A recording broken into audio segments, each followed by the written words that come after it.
नमस्कार साथियों। आज मैं फिर से आप लोग के लिए एक न्यू टॉपिक लेके आई हूँ जो कि आधुनिक भारत का इतिहास एनसीईआरटी है, वन लाइनर क्वेश्चन है। इस वीडियो में मैं आधुनिक भारत का इतिहास जितने भी चैप्टर हैं मैं सभी को कंप्लीट करवाऊंगी। तो ये वीडियो का फर्स्ट पार्ट है, आप लोग इसे एंड तक ज़रूर देखिएगा। तो चैनल पे न्यू है तो चैनल को सब्सक्राइब कर लीजिए। चलिए हम लोग स्टार्ट करते हैं। फर्स्ट चैप्टर है मॉडर्न हिस्ट्री का यूरोपीय कंपनी का आगमन। यूरोपीय कंपनी का आगमन। फर्स्ट चैप्टर क्या है? यूरोपीय कंपनी का आगमन। तो इसमें क्या क्या पॉइंट है, क्या हुआ था, पुर्तगालियों ने सबसे पहले कहाँ अपनी फैक्ट्री स्थापित की थी, भारत की खोज किसने की थी, ये सभी मैं आप लोग को बताऊंगी। तो चलिए स्टार्ट करते हैं। व्यापार हेतु समुद्री मार्ग से भारत आने वाले प्रथम यूरोपीय पुर्तगाली थे। समुद्री मार्ग से जो भारत आए थे प्रथम यूरोपीय कौन थे? पुर्तगाली। यूरोप से भारत आने के लिए समुद्र मार्ग की खोज किसने की थी? वास्को डी गामा ने। यूरोप से भारत आने के लिए समुद्री मार्ग की खोज किसने की थी? वास्को डी गामा ने।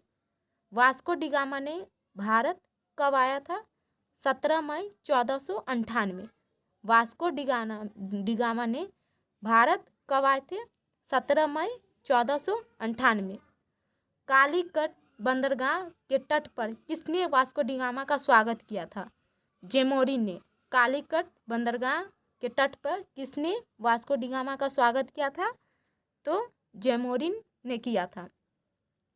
पुर्तगालियों ने भारत में सर्वप्रथम अपनी व्यापारिक कोठी फैक्ट्री कहाँ स्थापित की? कोचीन ने। पुर्तगालियों ने भारत में सर्वप्रथम अपनी व्यापारिक कोठी कहाँ स्थापित की थी? कोचीन में, जो कि केरल में पड़ता है। पुर्तगाली उपनिवेश का प्रथम वायसराय भारत में कौन नियुक्त हुआ था? Francisco de Almora. पुर्तगालियों ने प्रथम वायसराय भारत में कौन नियुक्त हुआ था? अल्मोड़ा 1505 में आया था। कब आया था अल्मोड़ा? 1505 में। भारत में तंबाकू की कृषि एवं प्रिंटिंग प्रेस को प्रारंभ करने के लिए पुर्तगालियों को दिया जाता है। भारत में तंबाकू और प्रिंटिंग प्रेस का श्रेय किसे दिया जाता है? पुर्तगालियों को दिया जाता है। भारत में प्रथम प्रिंटिंग प्रेस की स्थापना 1556 में गोवा में की गई थी। भारत में प्रथम प्रिंटिंग प्रेस की स्थापना कब हुई थी? 1556 में गोवा में की गई थी। भारत में प्रथम प्रिंटिंग प्रेस की स्थापना कब हुई थी? 1556 में हुई थी। कहाँ हुई थी? गोवा में हुई थी। तो भारत में तंबाकू प्रिंटिंग प्रेस का प्रारंभ सबसे पहले किसने किया था? पुर्तगालियों ने किया था। हिंद महासागर में व्यापार को नियंत्रित करने के लिए शांत या नीले जल की नीति किसने लागू किया था? किसने किया था? अल्मोड़ा ने। हिंद महासागर में व्यापार को नियंत्रित करने के लिए नीले जल की नीति, जिसको कहते हैं ब्लू वाटर पॉलिसी, किसने लाया था? अल्मोड़ा ने लाया था। नीले जल की नीति एग्जाम में बहुत बार पूछे गए थे कि ब्लू वाटर पॉलिसी या नीले जल की नीति किसने लाया था? फ्रांसिस्को द अल्मोड़ा ने। विभिन्न देशों के खोजकर्ता। विभिन्न देशों के खोजकर्ता। Vasco D gamma. Vasco D gamma ने भारत की खोज की थी। वास्को डी गामा ने क्या की थी? भारत की खोज की थी। कोलंबस ने क्या की? अमेरिका की खोज की। सबसे पहले कोलंबस ही आया था भारत खोजने के लिए, लेकिन उसने मिस्टेक से अमेरिका को खोज डाला। तो सबसे पहले कोलंबस आया था, बाद में वास्को डी गामा आया था, लेकिन गलती से कोलंबस ने अमेरिका की खोज की थी। तो भारत की खोज किसने की? वास्को डी गामा ने, और कोलंबस ने अमेरिका की खोज की। Captain James Cook. Captain James Cook ने ऑस्ट्रेलिया की खोज की। तस्मान की खोज तस्मानिया एवं New Zealand. Bartholomew Dias Cape of Good of दक्षिण अफ्रीका की खोज की। बार्थोलोमेडियास ने केप ऑफ गुड ऑफ दक्षिण अफ्रीका की खोज की। तो भारत की खोज किसने की? वास्को डी गामा ने। भारत में पुर्तगाली शक्ति का वास्तविक संस्थापक किसे माना जाता है? अल्बुकर्क को। भारत में पुर्तगाली शक्ति का वास्तविक संस्थापक किसे माना जाता है? अल्बुकर्क को। तो एग्जाम में ऐसे क्वेश्चन पूछे जाएंगे कि पुर्तगाली शक्ति का वास्तविक संस्थापक किसे कहा जाता है? अल्बुकर्क को। ये क्वेश्चन बहुत बार एग्जाम में आए हुए हैं, तो आप लोग इसे अच्छे से एक बार देख लीजिएगा। किस वायसराय के काल में गोवा को पुर्तगाली का औपचारिक मुख्यालय बनाया गया था? नीनो डी कोना। किस वायसराय को गोवा में पुर्तगालियों का औपचारिक मुख्यालय बनाया गया था? नीनो डी कोना। पुर्तगालियों ने हिंद महासागर क्षेत्र में व्यापार पर नियंत्रण स्थापित करने के लिए कार्टेज आमेडा काफिला पद्धति प्रारंभ की थी। पुर्तगालियों के पश्चात भारत में व्यापार करने डच कहाँ के निवासी थे? हॉलैंड के। पुर्तगालियों के पश्चात भारत में व्यापार करने आए थे डच। पुर्तगालियों के बाद भारत में व्यापार करने कौन करने आए थे? डच आए थे। डच कहाँ के निवासी थे? हॉलैंड, जो वर्तमान में नीदरलैंड्स में है। भारत में विदेशी कंपनियों का आगमन। भारत में विदेशी कंपनियों का आगमन ये बहुत ही इम्पोर्टेंट है, आप लोग अच्छे से इसे देख लीजिएगा, एग्जाम में 100% आने की संभावना होती। अभी जो भी लोग बीपीएससी टीआरई 4 का तैयारी कर रहे हैं, जिनका भी हिस्ट्री सब्जेक्ट है, वो लोग इस टॉपिक को अच्छे से देखिए। पुर्तगाली ईस्ट इंडिया कंपनी, फर्स्ट है पुर्तगाली ईस्ट इंडिया कंपनी। कहाँ थे? पुर्तगाल। स्थापना कब हुई थी? 1498। प्रथम फैक्ट्री कोची में। पुर्तगाली east India company start the India. पुर्तगाली ईस्ट इंडिया कंपनी का नाम था स्टार्ट द इंडिया, जो कि कहाँ से थे? पुर्तगाल से थे। स्थापना कब हुई थी? 1498। भारत में प्रथम कोची, भारत में प्रथम फैक्ट्री कहाँ स्थापित की थी? कोचीन में। अंग्रेजी ईस्ट इंडिया कंपनी, अंग्रेजी ईस्ट इंडिया कंपनी की प्रथम फैक्ट्री सूरत में हुई थी। कब स्थापना हुई थी? 1600 में। अंग्रेजी ईस्ट इंडिया कंपनी की प्रथम फैक्ट्री सूरत में स्थापना कब हुई थी? 1600 में। United east India company of Netherlands, United east India company of Netherlands, जिसका हॉलैंड देशवासियों थे, 1602 में मसूलीपट्टनम में प्रथम फैक्ट्री स्थापना की। United east India company of Netherlands ने कहाँ अपनी प्रथम फैक्ट्री स्थापना की थी? मसूलीपट्टनम में। कब की थी? 1602 में। Danish east India company, Danish east India company ने अपनी प्रथम फैक्ट्री कहाँ हुई थी? ट्रावनकोर में। कब स्थापित की थी? 1616 में। फ्रांसीसी ईस्ट इंडिया कंपनी, फ्रांसीसी ईस्ट इंडिया कंपनी, इसने अपनी पहली फैक्ट्री सूरत में स्थापित की थी। कब की थी? 1664 में। यूरोपीय व्यापारियों का भारत में आगमन। सबसे पहले पुर्तगाली, पुर्तगाली के बाद डच, डच के बाद ब्रिटिश, ब्रिटिश के बाद डेनिश, डेनिश के बाद फ्रांसीसी, फ्रांसीसी के बाद स्वीडन। पुर्तगाली, डच, ब्रिटिश, डेनिश, फ्रांसीसी, स्वीडन। यूरोपीय शक्तियों में भारत में पुर्तगाली कंपनी ने सर्वप्रथम 1498 में प्रवेश किया तथा भारत से सबसे अंत में 1961 में यही गए थे। भारत में सबसे पहले पुर्तगाली आए थे और सबसे लास्ट में भी पुर्तगाली ही गए थे। किस यूरोपीय शक्ति द्वारा भारत से मसालों के निर्यात के स्थान पर कपड़ों के निर्यात को प्राथमिकता दी थी? डचों द्वारा। किस यूरोपीय शक्ति द्वारा भारत में मसालों से ज़्यादा किसको प्राथमिकता दी थी? कपड़ों को। किसने दी थी? डच ने। भारत के साथ व्यापार के लिए सर्वप्रथम संयुक्त पूंजी कंपनी ने किसने आरंभ की थी? डच ने। भारत के साथ व्यापार के लिए सर्वप्रथम संयुक्त पूंजी कंपनी किसने आरंभ की थी? डच ने। 1759 में बेदरा का युद्ध किन दो यूरोपीय शक्तियों के मध्य लड़ा गया था? डच एवं अंग्रेज के बीच बेदरा का युद्ध हुआ था। डच और अंग्रेज के बीच किसका युद्ध हुआ था? बेदरा का युद्ध। डच और अंग्रेज के बीच कौन सा युद्ध हुआ था? बेदरा का युद्ध हुआ था। कब हुआ था? 1759 में।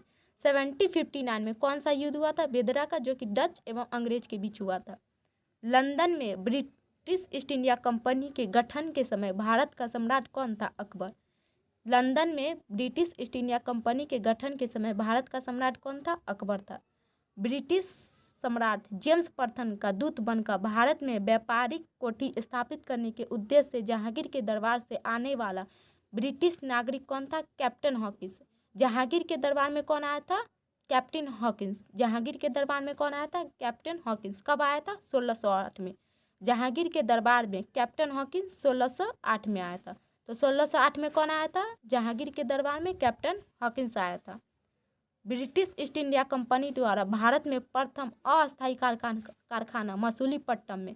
ब्रिटिश ईस्ट इंडिया कंपनी के द्वारा भारत में अस्थायी कारखाना मसूलीपट्टनम में 1611 में, फिर प्रथम स्थायी कारखाना सूरत में 1613 में स्थापित की गई थी। तो भारत में अस्थायी कारखाना पूछेगा ब्रिटिश ईस्ट इंडिया कंपनी के द्वारा, तो मसूलीपट्टनम में 1611 में। और स्थायी कारखाना पूछेगा तो सूरत में 1613 में स्थापित की गई थी। ईस्ट इंडिया कंपनी के किस अंग्रेज गवर्नर को औरंगजेब द्वारा भारत से निष्कासित किया गया था? Sir John child. Sir John child. East India company के किस अंग्रेज गवर्नर को औरंगजेब द्वारा भारत से निष्कासित किया गया था? Sir John child. East India company के किस अंग्रेज गवर्नर को अंग्रेज औरंगजेब द्वारा भारत से निष्कासित किया गया था? Sir John child. हैमिल्टन द्वारा सफल उपचार किए जाने के कारण किस मुगल बादशाह द्वारा ईस्ट इंडिया कंपनी के लिए 1717 में महाधिकार पत्र जारी किया गया था? फारुखसिया ने 1717 में एक फरमान जारी किया था, जो कि आप भारत के किसी भी क्षेत्र में आप पुर्तगाली अपना कंपनी स्थापित कर सकते। किसने फरमान दिया था? फारुखसिया ने दिया था। कब दिया था? 1717 में। 1661 में इंग्लैंड के राजा चार्ल्स द्वितीय का विवाह पुर्तगाली राजकुमारी कैथरीन के साथ हुआ। 1661 में इंग्लैंड के राजा चार्ल्स द्वितीय का विवाह पुर्तगाली राजकुमारी कैथरीन और इंग्लैंड के राजा चार्ल्स द्वितीय का विवाह हुआ। कब हुआ था? 1661 में हुआ था। इस अवसर पर पुर्तगालियों ने चार्ल्स द्वितीय को दहेज के रूप में बम्बई द्वीप क्या किया? प्रदान किया। 1668 में चार्ल्स द्वितीय ने 10 पाउंड वार्षिक किराया को लेकर बम्बई ईस्ट इंडिया कंपनी को दे दिया। 1668 में चार्ल्स द्वितीय ने बम्बई को किसने दे दिया? ईस्ट इंडिया कंपनी को दे दिया। कितने पाउंड में? 10 पाउंड में वार्षिक किराया पर। कर्नाटक युद्ध। प्रथम कर्नाटक युद्ध 1746 से 48।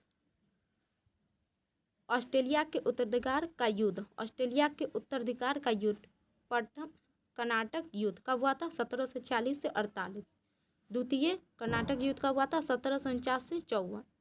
तृतीय 1756 से 63। तो प्रथम कर्नाटक युद्ध जो हुआ था किस संधि से समाप्त हुआ था? एक्सेला सेपेल की संधि। प्रथम कर्नाटक युद्ध एक्सेला सेपेल की संधि से समाप्त हुआ था। द्वितीय किसके? पांडिचेरी की संधि से समाप्त हुआ था। तृतीय पेरिस की संधि से समाप्त हुआ था। तो प्रथम, द्वितीय, तृतीय तीनों आप लोग अच्छे से देख लीजिएगा। अंग्रेजी कंपनियों का नाम governor and company of merchant of London trading into the East Indies रखा।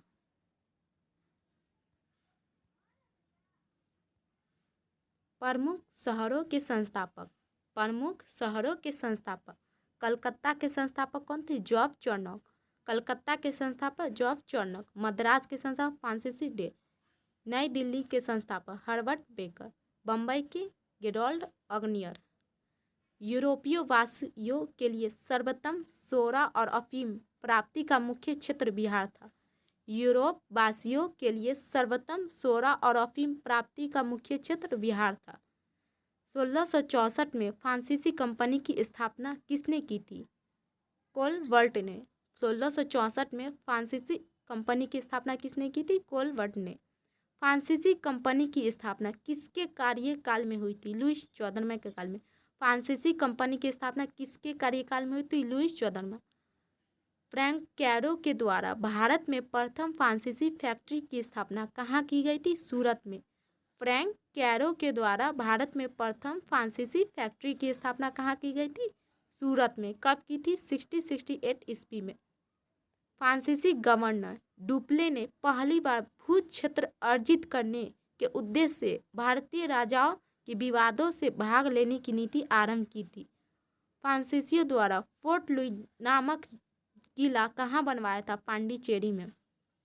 फ्रांसीसियों के द्वारा फोर्ट लुई, जो कि किला का नाम है, फोर्ट लुई क्या है? किला का नाम है। कहाँ बनवाया था? पांडिचेरी में।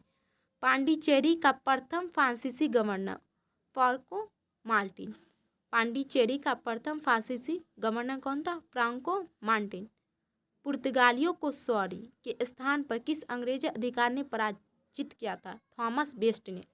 वांडीवस के युद्ध, 1760 में वांडीवस का युद्ध हुआ था। 1760 में वांडीवस का युद्ध हुआ था अंग्रेज और फ्रांस के बीच।